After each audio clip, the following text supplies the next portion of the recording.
Good morning, students. I hope you all are fit and fine at home. And today we will discuss about the exercise question of chapter 2 history, that is socialism in Europe and Russian Revolution. The first exercise question is, what were the social, economic and political conditions in Russia before 1905? In this question, you have to write down about the social condition, economic condition and political condition in Russia. Okay? So first of all, we will discuss about the social condition, and in this you have to note down the main religion was Russian Orthodox Christianity. Empire also included Catholics, Protestants, Muslims and Buddhists. The non-Russian nationalities were not treated equal to that of Russian nationality.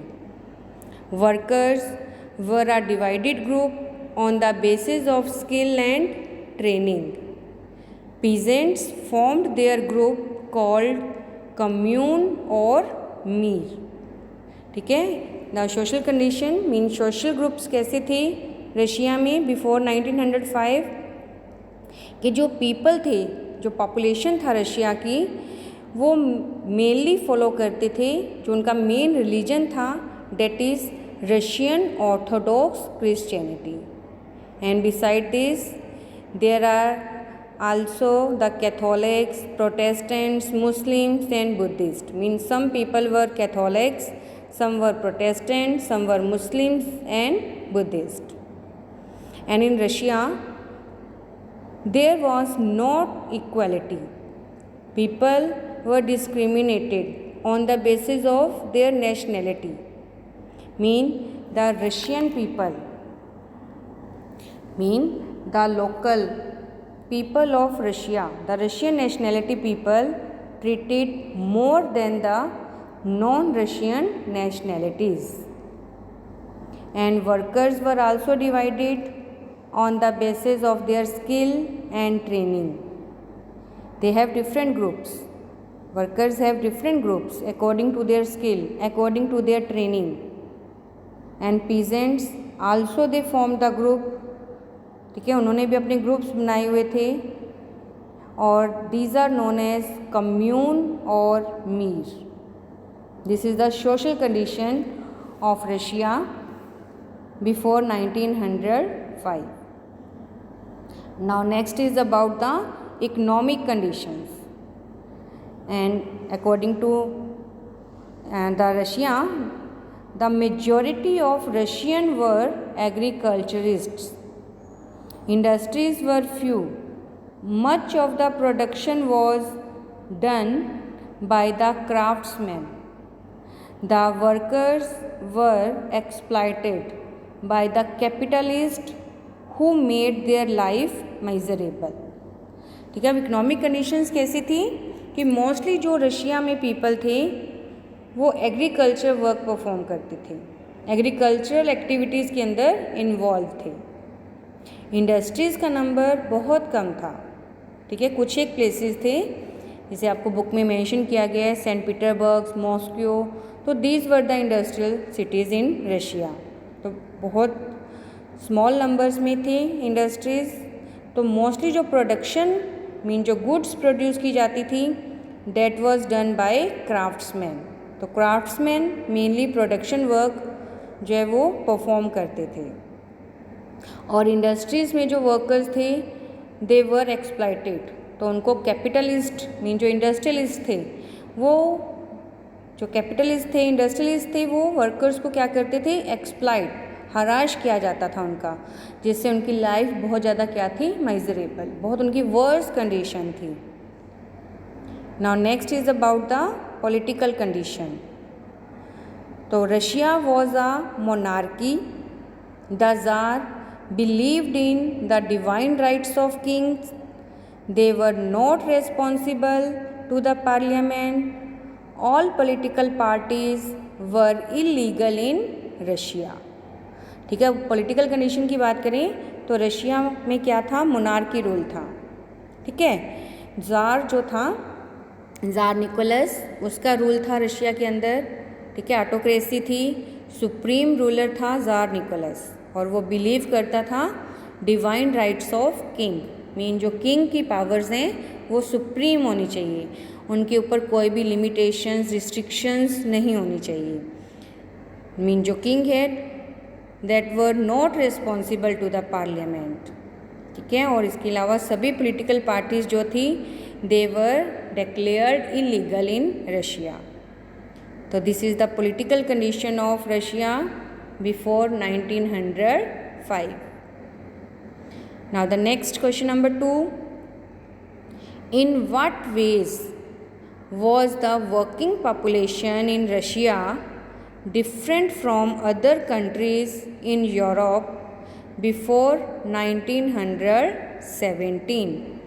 ठीक है, अब ये जो question है इसमें आपको matter present करना है अबाउट द वर्किंग पॉपुलेशन, कि जो रशिया में वर्किंग पीपल थे उनमें क्या डिफरेंस था from the rest of the European countries before 1917. And in this question you have write down about first, vast majority of Russian were agriculturists. This proportion was higher than in most European countries. कि अगर हम Russia की बात करें तो Russia में बहुत ज़्यादा लार्ज स्केल पर जो पीपल थे वो एग्रीकल्चर एक्टिविटीज़ के अंदर इन्वॉल्व थे, और ये जो नंबर था बाकी यूरोपियन कंट्रीज़ के कंपैरेटिवली बहुत ज़्यादा था.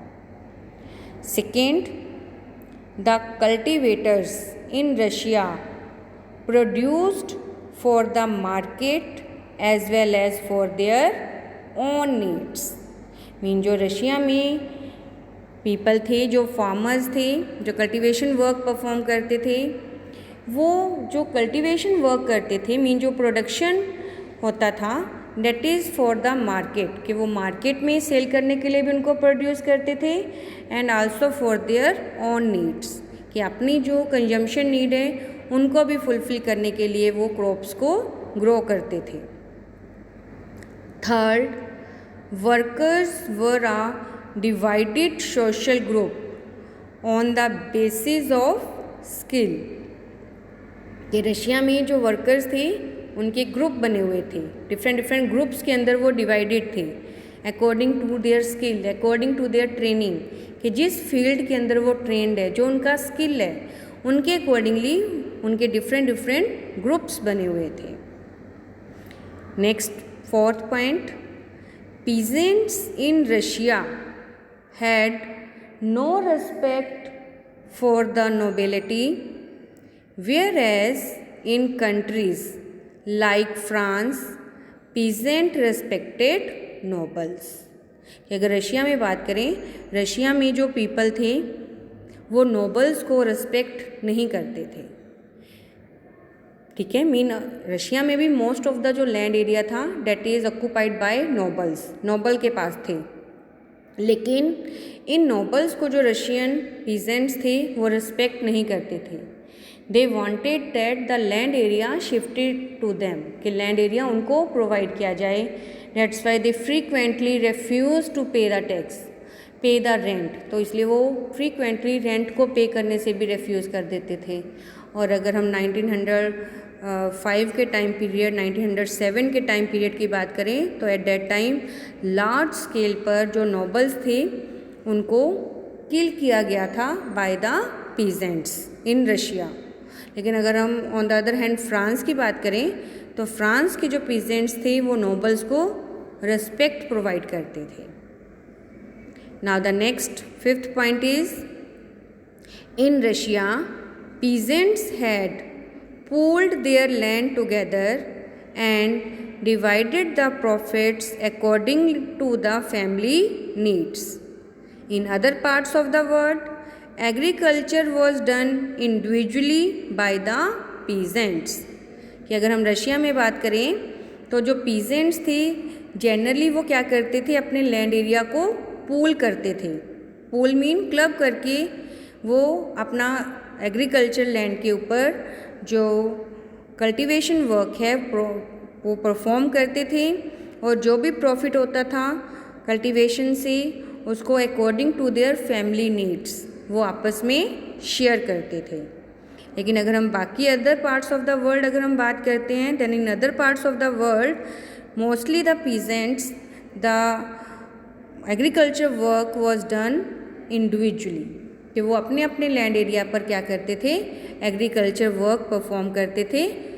ठीक है, एग्रीकल्चर एक्टिविटीज़ को परफॉर्म किया जाता था। लेकिन रशिया में जो पीजेंट्स थे वो पूल करते थे लैंड को। तो these are the points of difference between the working population in Russia and the other countries in Europe before 1917। तो ये 5 पॉइंट्स आप नोट करोगे इस क्वेश्चन के आंसर में। Now the next question number 3। Yes, now the next question number 3 is, why did the Tsarist autocracy in Russia collapse in 1917? ठीक है, कि 1917 में क्या रीजंस थे, किस वजह से जो ज़ार की ऑटोक्रेसी थी वो कोलैप्स हो गई, डिक्लाइन हो गई। तो first, anti German sentiments in Russia were high going to the first world war, कि जो फर्स्ट वर्ल्ड वॉर अकर हुई थी बिटवीन 1914 टू 1918, तो इस वर्ल्ड वॉर की वजह से रशिया में जो एंटी जर्मन सेंटिमेंट्स हैं वो एराइज हुए, और इस वजह से जो पीपल थे वो ज़ार निकोलस से बहुत ज़्यादा एंग्री हुए, और उन्होंने उसके रूल को एंड करने के लिए स्ट्रगल करना स्टार्ट किया, और इस वजह से भी जो ज़ार निकोलस का रूल था, जो उसकी ऑटोक्रेसी थी, वो डिक्लाइन हुई। Second, crops and buildings were destroyed by the Russian army to prevent enemy having any advantage. अब देखो, फर्स्ट वर्ल्ड वॉर के टाइम में क्या हुआ था कि रशिया के ऊपर जब अटैक हुआ था जर्मनी का, तो रशियन आर्मी ने अपने ही कंट्री के रिसोर्सेज को, क्रॉप्स को, बिल्डिंग्स को डिस्ट्रॉय किया, ताकि इसका जो बेनिफिट है वो एनिमी कंट्री ना ले पाए। तो जब अपने ही कंट्री के रिसोर्सेज डिस्ट्रॉय किए गए bye the Russian army, then it also create the angerness among the people of Russia। तो इससे भी रशियन पीपल एंग्री हुए। Next, third point is, food shortage lead to people rioting for food. देखो, already जो crops थी वो Russian army ने destroy की, और जो फूड था उनके पास, food grain, that is preferably supplied to the Russian army. तो वो उनको आर्मी को वो सप्लाई करते थे उनकी फूड कंजम्पशन को, फूड नीड को फुलफ़िल करने के लिए, जिसका रिज़ल्ट क्या हुआ कि रशिया के अंदर फूड शॉर्टेज की जो प्रॉब्लम है वो प्रॉब्लम एराइज हुई, और फूड ग्रेन के लिए जो पीपल हैं उन्होंने रॉयट करना स्टार्ट कर दिया, बाजार्स को लूटना स्टार्ट कर दिया, फूड ग्रेन शॉप्स के ऊपर अटैक करना शुरू कर दिया, और इससे पीपल बहुत एंग्री हुए, जिसका रिजल्ट हुआ decline of tsar's autocracy. Next, fourth point is, the government suspended the Duma which resulted in sharp protest.